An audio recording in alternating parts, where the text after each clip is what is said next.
एक दिन की बात है जब रात का समय था और काल कुछ तो प्लानिंग बना रहा था। शायद से सिंघम के लिए कुछ प्लानिंग बना रहा था। सिंघम ने काल को बहुत बार हराया था और इसलिए काल ने सिंघम को हराने के लिए कुछ प्लान कर रहा था। और फिर काल कहता है, सिंघम, मेरी शक्तियाँ कमजोर हुई, इसका यह मतलब नहीं है कि मैं तुझसे हर बार हारूंगा। अब देख, इस बार काल अपनी शक्तियाँ दिखा के ही रहेगा। अब काल को जीतने से कोई भी नहीं रोक सकता। दोस्तों वीडियो को जल्दी से एक लाइक कर दीजिए। तो चलिए आगे देखते हैं। आज घर पे जाके मौसी के हाथ के मस्त बने हुए पकौड़े खाऊंगा, मस्त से सो जाऊंगा। बहुत दिक्कत होती है इस पुलिस के ड्यूटी में। 10 कब बजने वाले हैं और नींद कब लूंगा।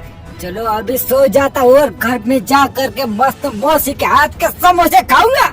ऐसा कहता है और चांद की तरफ देखते हुए उसे नींद आ जाती है और वो सो जाता है। और तभी वहाँ पे काल आ जाता है। काल अब क्या करने वाला है तो देखेंगे नेक्स्ट पार्ट।